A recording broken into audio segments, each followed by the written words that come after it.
दोस्तों नमस्कार, मैं Mukesh Joshi Indian institute of excellence से आप सभी का हार्दिक स्वागत करता हूं मेरे यूट्यूब चैनल के ऊपर में। आज हमारे साथ दोस्तों ग्रेटर नोएडा, और अभी तो आपको पता चल गया होगा मैं दिल्ली में यहाँ पर आया हुआ हूँ, सेशन हमारा चल रहा है।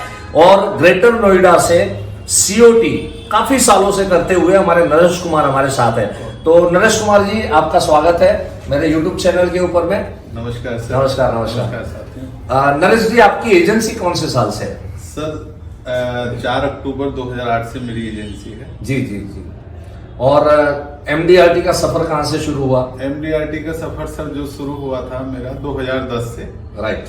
2010 में एक एमडीआरटी, 2011 में 2 एमडीआरटी, फिर 2 एमडीआरटी चलता रहा जी। और लगभग अब के 4 बार कंटिन्यूसली सीओटी हो गया है। पिछले 4 साल से सीओटी होता आ रहा है सर। और अब आप कॉर्पोरेट क्लब मेंबर भी हैं पिछले 3 साल से। वाह, वेरी गुड। जब आपने एजेंसी ली थी सर, सर्वप्रथम तो मैं उन लोगों का शुक्रिया अदा करना चाहता हूं जिनकी वजह से ये सारी उपलब्धियां मैं गिना रहा हूं।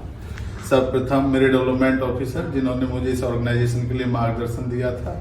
सेकंड थिंग, मेरी तो कोई हस्ती ही नहीं है, ना कोई औकात है। ये जो जितने भी क्रेडिट्स हैं ये सब उन लोगों को जाते हैं जिनकी वजह से आज मैं यहाँ बैठा हुआ हूँ। तो first thing, our respected policy holders, आज आपके विश्वास और भरोसे की वजह से हम लोग यहाँ पे बैठे हुए हैं और उसी प्रयास को हम लोग जीवन में निरंतर बनाए रखने के लिए अपने ज्ञान में परिवर्तन और नई ताजा जानकारियां इकट्ठी करने के लिए देश व विदेश में भ्रमण करने की तैयारियां कर रहे हैं ताकि अपने ग्राहकों को बेहतर सुविधाएं दे पाएं और आपका जो सेविंग का पोर्टफोलियो हम लोग मैनेज कर रहे हैं उसको आगे बढ़ा पाएं। उसी श्रेणी में अपने जीवन में और अपने ग्राहकों के जीवन में कुछ योजनाओं के माध्यम से और कार्यशैली में जो बदलाव का जो विशेष योगदान है उसमें सर आपको आईओई का विशेष एक योगदान रहा है जिसकी वजह से आज हम सब लोग यहाँ पे बैठे हुए हैं सर।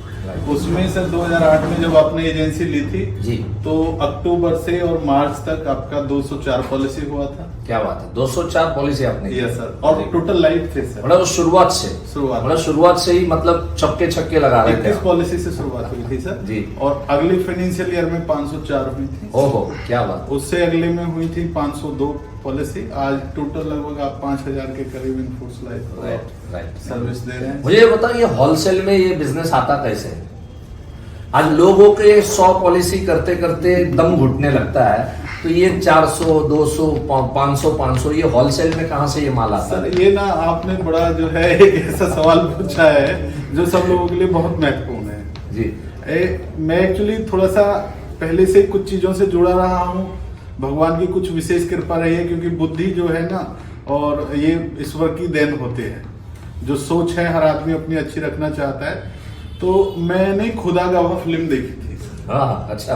तो उसमें अमिताभ बच्चन जब उनको श्रीदेवी को लेने के लिए वहां गए काबुल, तो उन्होंने वो डायलॉग, जैसे उनको सबने रोका, बोले वहां मत जा, वहां से वापस नहीं आएगा, वो कर देंगे। काबुल से इंडिया आ रहे थे तो उन्होंने बोला कि रोशनी घर खुदा को हो मंजूर तो आंधियों में चिराग जलते हैं। क्या बात है। तो पहली चीज तो ये कि जो आपका डेडिकेशन है वो डिसाइड करता है कि आपको जाना कहाँ है। सेकंड थिंग कि बीइंग अ एलआईसी एजेंट या बीइंग अ पर्सन, आपकी सफलता आपके व्यवहार, आपकी ट्रांसपेरेंसी, आपके एथिक्स और एवं आपके करेक्टर पे डिपेंड करती है। एब्सोल्युटली सही बताया। अगर आप एक अच्छे इंसान नहीं हैं तो आपकी सफलता किसी भी मायने में किसी भी रूप से ना आपके मतलब की है, ना परिवार के, ना नेशन की। इसलिए फर्स्ट थिंग, हम सब लोगों को सर अपने व्यवहार के माध्यम से कभी कोई ऐसा कार्य नहीं करना चाहिए जिससे हम लोगों के माध्यम से एक समाज को नेगेटिव मैसेज जाए। और रहा सर होलसेल बिजनेस का, मेरे को लगता है कि आज के टाइम में सर बिजनेस का कहीं कोई कमी नहीं है जी। लोगों के ट्रस्ट का कमी है। लोग बिलीव पे कम काम करते हैं सर। तो जो बिलीव है सर वो भगवान की कृपा से, अगर वो बिलीव का है तो उसमें सर आप जैसे गुरु जो हमारे साथ में जुड़े हुए हैं और उनका श्रेय जाता है सर कि वहाँ निरंतर हम लोगों को ये मार्गदर्शन आगे भी मिलता रहता है कि भाई कैसे अपने ग्राहक के लिए आपको तत्पर रहना है, नई चीजों के साथ में रहना है। जो अपडेट चल रहे हैं आज के टाइम में, सिनेरियो में जो बदलाव आ रहे हैं उनको टोटल मेंटेन करना है। तो सर उसका क्या होता है रिजल्ट कि वो बल्क में ही आपको आता है सर। और कोई भी इंसान एक दिन में अच्छा नहीं होता, वो पहले से कहीं ना कहीं अच्छा रहा होता है। मैं इस प्रोफेशन से पहले एक डॉक्टर रहा हूँ तो मैंने अपने डॉक्टरी के करियर में क्या भी- बात कर रहे हैं, मुझे पता ही नहीं यार, इतने सालों से जानते हैं। ऐसे- कई बार ऐसे वाकये हो जाते हैं, जब इंटरव्यू लेते हैं तो पता चलता है कि कौन से चिराग निकलते हैं अंदर से। ऐसा ना सर, ये टाई वाला नरिश तो सब देख लेते हैं, पीछे वाला नरिश नहीं पता ना। अच्छा, तो सर मैं डॉक्टर रहा हूँ। हाँ। मैंने 5 साल में कंसिस्टेंसी जो मैं बात कर रहा था, मेरे 5 साल में क्लिनिक का एक भी दिन का छुट्टी नहीं था। क्या बात। कंटिन्यूसली हम लोग काम करते थे और 24 आवर सर्विस, क्योंकि रोलर बेल्ट में हम लोग काम करते थे। जी। तो एक टाइम ऐसा था सर, पेशेंट आता था तो मेरी आंखें उसके पैरों के चलने से खुल जाती थी। तो जैसे ही पेशेंट आया उसका कार्य हम लोग करते थे। ये अपने काम के प्रति आपकी सच्ची श्रद्धा बहुत महत्वपूर्ण है, जो आपको आगे तक लेके जाती है। और जो क्रेडिट है सर, इसमें मैं तो आज भी कहूंगा कि इसमें मेरा कोई रोल ही नहीं है। ये सब क्रेडिट मेरे उन ग्राहकों का, जिनकी वजह से आज मैं यहाँ बैठा हूँ, मेरे अपने लोगों का, आपका सर, मेरे गुरुजन का, और ये पूरे देश का योगदान सर मेरे को मिला है।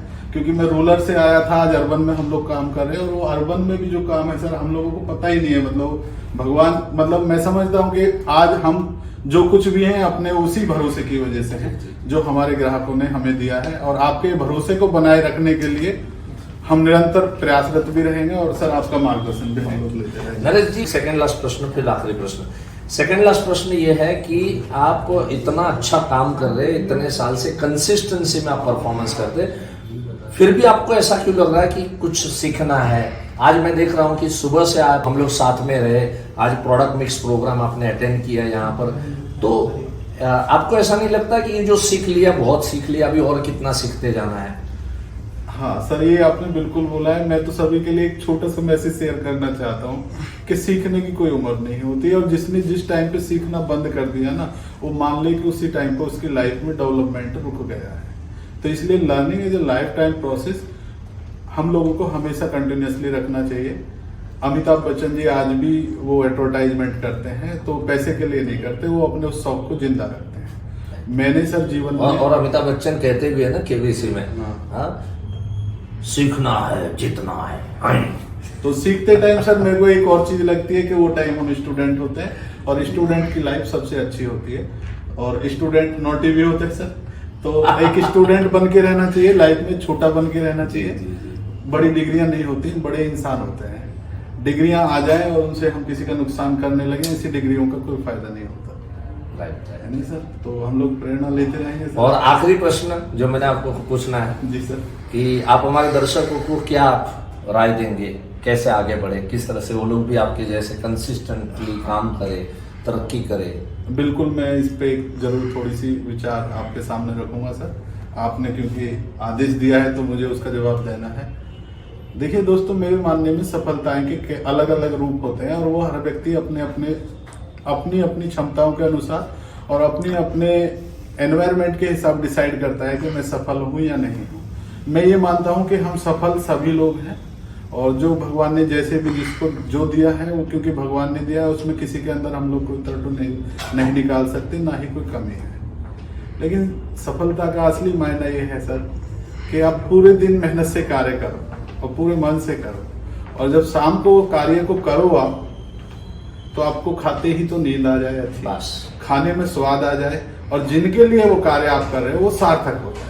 आपको ये फील ना आए कि आपने कुछ गलत किया है। We proud, we are working in LIC, we associate with IOE, Mukesh sir and other senior leaders जो IOE में हैं हमारे, या जो और गुरु जो मेरी लाइफ में हैं, उन लोगों का कोटि कोटि धन्यवाद है। क्योंकि वो जब कभी आप चलते हैं ना, तो ये छोटी छोटी चीजें हम लोगों को हमारे लक्ष्य से भटका देते हैं।